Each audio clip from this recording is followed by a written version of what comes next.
માંગરોળના મુસ્લિમ સમાજ દ્વારા મામલતદારને આવેદનપત્ર અપાયું હતું. પાલિકાના પૂર્વ પ્રમુખ, સમગ્ર મુસ્લિમ અને ગાચી સમાજના પ્રમુખ હુસેન ઝાલાની મુસ્લિમ યુવાનની આત્મહત્યા મામલે ઈદ જેવા પ્રસંગે રાજકીય કિનાખોરીની ધરપકડ કરવાને લીધે મુસ્લિમ સમાજમાં નારાજગી વ્યાપી હતી. આ મામલે ન્યાયિક તપાસની માંગ સાથે સમગ્ર મુસ્લિમ સમાજના આગેવાનો તેમજ વિવિધ સંસ્થાના પ્રમુખો દ્વારા નાયબ મામલતદાર મારફતે જિલ્લા કલેક્ટરને આવેદનપત્ર આપી તટસ્થ તપાસની માંગ કરી છે. આ પ્રસંગે ગાચી સમાજના પૂર્વ પ્રમુખ મુફ્તી હનીફ ઝાડા તેમજ મૌલાના મોહમ્મદ કરુડ મઝાહરી દાવડા સાહેબે રજૂઆત કરી હતી. જેકેએસ ન્યૂઝ ગુજરાતી સાથે વિનુ મેસવાણીયા, માંગરોળ.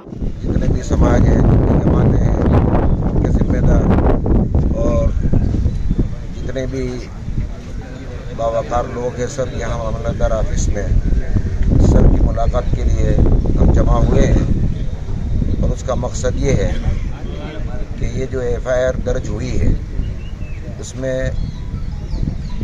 11-12 के साथ में हमारे प्रमुख साहब प्रेसिडेंट की जो FIR हुई है उसके बारे में हमें कुछ समझ में नहीं आ रही ये बात कि ये किस तरह ये मसला हुआ है.